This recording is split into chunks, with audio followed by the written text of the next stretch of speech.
Hello everybody and welcome back to another episode of my monthly listens. Today we will be going through everything that I've been listening to during the month of April. There have been quite a few newer releases that I've been listening to this month, which I'll get into in a minute. This was quite a varied month and I like to base my monthly listens of either a period of discovery or rediscovery. So whether it's things that I'm new to and stuff that I've not heard before, over stuff that I've heard before but haven't listened to in a long time. So I'd say this one is more discovery than rediscovery. I mentioned that in my playlists and just going to touch on that quickly. Everything that you see here will all be featured on my April listens playlist, so you can check out what I've been listening to a lot of on these albums, and yeah, basically that. I still need to fill in a few things on the playlist, so if you don't see anything immediately, it'll all be there hopefully soon. So I'll start with the stuff that I don't have any physical copies of that I've just listened to on Spotify. First is the new Liquid Tension Experiment release. Fantastic as always. I'm a big Liquid Tension Experiment fan.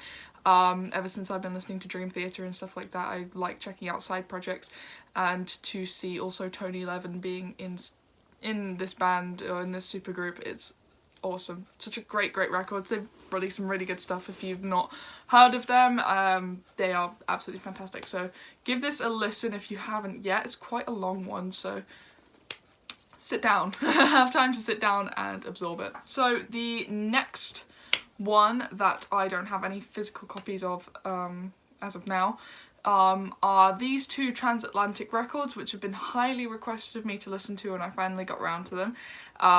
Thank you all for the suggestions. I'd heard of this group, but thank you to everyone who suggested me where to start, and I've listened to these two records now and I really love them a lot. Yeah, I'm a big fan of Mike Portnoy's playing style, so I'm obviously probably gonna like it. And you know, some great modern progressive rock. I've been trying to listen to more newer stuff, as I have said in previous videos. I'm kind of stuck in the 70s at the moment, so I will get round to these modern progressive rock classics eventually, but I'm still on the path of discovery of everything else that's come before it. So these two records are absolutely fantastic, and ones that I really recommend to people. So as for the stuff that I've got on physical copy, I'll start with what I've been listening to that I've only got on CD, and it's all one band. So this month, as I said, we got a couple of Grateful Dead CD boxes, so I've been listening to a lot of Grateful Dead this month, which Dad is very proud of me for. So these are the main 4 albums that I've been listening to. So first we have Wake of the Flood. This one was very proggy and I really enjoyed this one. This is a live album. I think it's just a self-titled. Yeah, but this is great. I've always kind of been meaning to listen to this one. This is a live album, and I had one of the songs from this on an old iPod of mine. It was Bertha, which is the first track on here, and I really loved it, so I actually decided to listen to the whole thing and I really enjoyed it. Again with another live release. This is Europe 72. This is a triple album. I had a lot of time this month to spare, so I've been listening to quite a lot of longer albums. And the last of the CDs is Terrapin Station.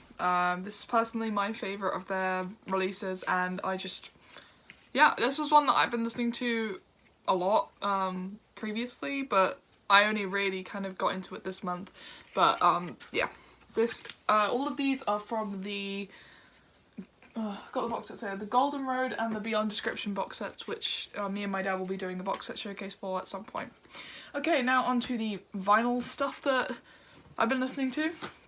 So first up we have Foxtrot. Now I didn't really pay as much attention to this album as I really should have, because I knew this album purely for Watch of the Skies and Supper's Ready, but I decided to listen to the first side of the album just a bit more, and I just absolutely fell in love with it this month, and I just kept listening to it over and over again. It's such a fantastic album, one that I have greatly overlooked. So yeah, this is Foxtrot by Genesis. This is 1972, I think. Next up, I did a review of this, but I've been listening to it a lot anyway. This is the Yes album by Yes. The reason why I reviewed it was because I've been listening to it so much and I really wanted an excuse to re-listen to it again, as I mentioned in that video. But this is such a great album. This is 1971. One of the absolutely classic Yes albums to listen to if you want to get into this group and if you want to get into prog. So definitely check out this record. It's so good. There's so many different types of prog on here. You got the experimental, you got the you know, the aggressive side, the delicate side. You've got so much in just 5 or 6 songs, and it's just so great. It keeps you entertained. Next up we have A Saucer Full of Secrets by Pink Floyd. This particular copy is actually a first pressing, and it's in very beautiful condition, and no, it's not for sale. But this is such a great album. Another one that I kind of just overlooked because I knew Set the Controls, obviously, and the title track from the Pompeii soundtrack, which is something I've been watching and listening to so much this month. That's why I put this one in, because I've been listening to this album and also the Pompeii set list so much. The versions that they did there, and it's just, I fell in love with this band all over again. This is such a fantastic album, and just the variety is so great. There's prog, psychedelia, there's just so much great stuff on this album. So if you haven't checked out this type of Pink Floyd, or this era of Pink Floyd stuff, then give it a try. So one that I rediscovered recently, this is, ooh, got this the wrong way around. There we go. Lateralis by Tool. This is a rediscovered one that I hadn't heard the entirety of for about a year, and I just sat down and re-listened to it. It's so good. It's as good as I remember it being, and you know, it's Tool. What else can I say? Prog, psychedelia, metal, hard rock, everything that you'd want in the perfect album. It's right here. If you've not listened to Tool yet, I very recommend them to you. I think they're more on the psychedelic side of the modern prog bands that have come out, but they are still so good, and they were my top band on Spotify, I think, in 2019 or 2020, one of the two. But yeah, fantastic album, and one that I think a lot of you probably already know. Next up we have Drama by Yes. I actually heard this for the first time on CD in the Yes box set.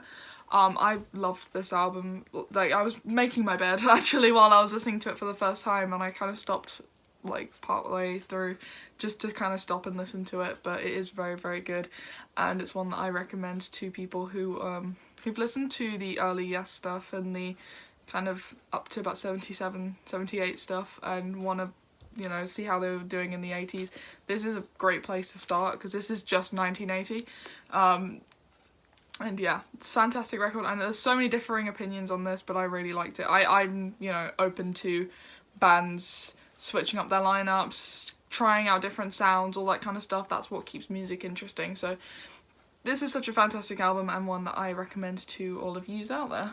I'll take this one out the sleeve because you can't really see it, but this is Benefit by Jethro Tull. I've been listening to this one a lot, mainly the first side I've been listening to, and bits and pieces from side 2, but this is a really good album because I'd only listened to Aqualung and Thick as a Brick up until this point, so when I listened to this it was like almost, it was different for me because I was like, I'm so used to this and now I'm listening to this. So I really liked this. This is 1970, I think, and this is actually a numbered copy because this was a Record Store Day release, reissue release, and yeah, this is a fantastic record. One of my, couple of my favourite songs on here were With You There to Help Me, which is one that I've been playing so much this month, and obviously To Cry You a Song, which is fantastic. So if you are into Jethro Tull and maybe you've heard Aqualung, Thick as a Brick, whatever, definitely look into the stuff that came before that because there are some hidden gems. So the next one is my most recent review that I did. This is Per Un Amico. I think that's, I really hate that I'm pronouncing that with the strong British accent, but nevertheless, it's still a fantastic album. This is one that I was introduced to by my lovely viewers, so thank you very much for introducing me to this group and this album and other of their records. But this is one that I've been listening to a lot lately, which is why I decided to review it. And yeah, same with the Yes album. I just really wanted an excuse to re-listen to it because it was so good. So yeah, definitely check this out if you haven't explored the outside of UK prog scene, because this is Italian progressive rock and it's absolutely fantastic. It's so different in a way to the British scene because this is so beautiful, it's mellow, it's delicate, it's very good. It's got its points where it's very, you know, aggressive. I use the word aggressive, I can't really think of another word,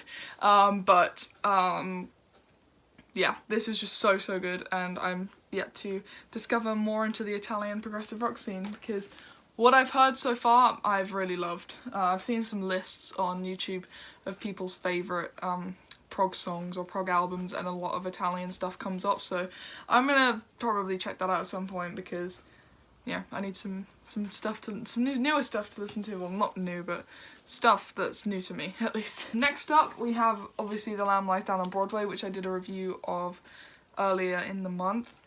This is so great. You know, I've been listening to this non-stop ever since I re-listened to it, because I hadn't paid much attention to it until I re-listened to it, and I am just completely obsessed with the first side of this album, or the first album of this double album, because this is a double album, as you guys know.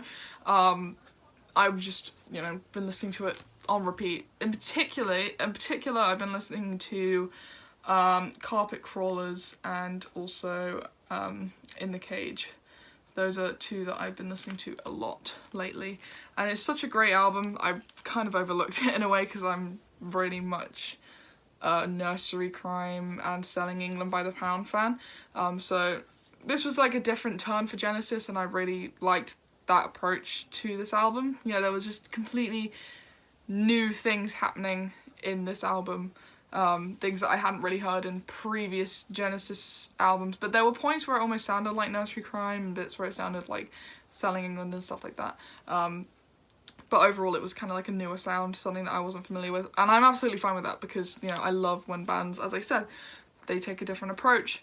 Even if it's not necessarily good, it's a progression. That's what progressive rock is. It's something that progresses. So this is a fantastic album. I don't need to remind you to listen to it, because you've probably already heard it by now, but if you haven't, check it out.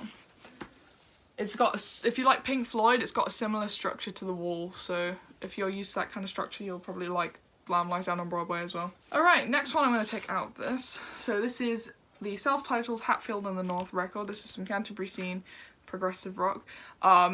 I listened to this for the first time this month, so this is a discovery for me, because I'd heard one of their other records a while ago, at least like in the last couple of months, but this is one that I've heard before but never really paid much attention to, but paid attention to it this time, and I thought it was absolutely fantastic. Great Canterbury scene music. I really liked the first side of the album probably the most. Some very interesting stuff in this record, and just some great experimentation, and just very great. I'm a big fan of the Canterbury scene music. You know, it's very different to the other British progressive rock bands. You'll listen to something like early Genesis, or something like Yes, or Emerson, Lake and Palmer, and then you'll listen to Soft Machine, or Hatfield and the North, or Egg even, and it's just a completely different sound. It's very much more jazz orientated than classical, and I kind of like different bands' approaches to, you know, keyboards and playing music. So I think in the Canterbury scene, mainly people are focusing on the jazzier side of the progressive rock spectrum. So yeah, I'm going off on a tangent, but this is a fantastic album, one to check out if you haven't already. Hatfield and North are a great group, and yeah, I did a video about the Canterbury scene. I can link it down below or in the eye up here, if you haven't seen it already. I just realised that Ringo's fallen down again. That's going to bother me for the rest of the video. If it hasn't bothered, I'm so sorry. If you've noticed that already, that Ringo's just not there. I didn't notice that until now. But he'll be back in the next video. He seems to just kind of pop off the wall every so often. Next up we have Three Friends by Gentle Giant.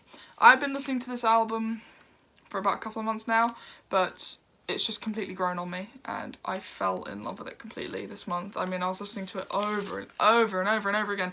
There was a point where I was about to be late for work a couple of weeks ago, because if you're in the UK and you live in southwest London, you know the absolute pain of South Western Railways.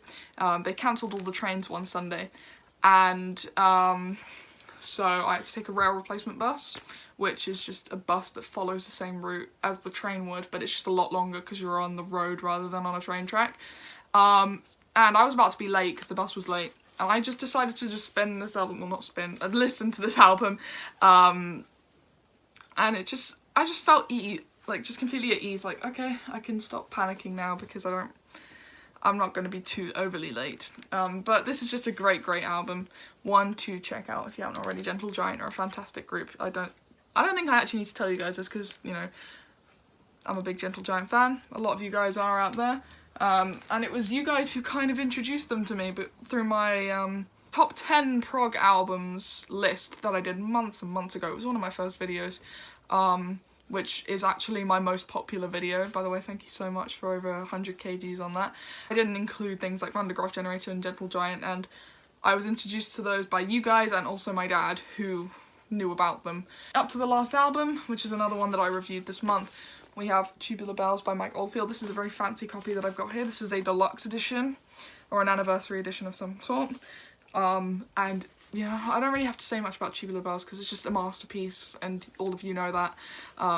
So, yeah, it's a fantastic album, all instrumental. I'm planning on doing a video at one point about just instrumental records. I think I might even make that a Saturdays with Dad episode if you are interested in that.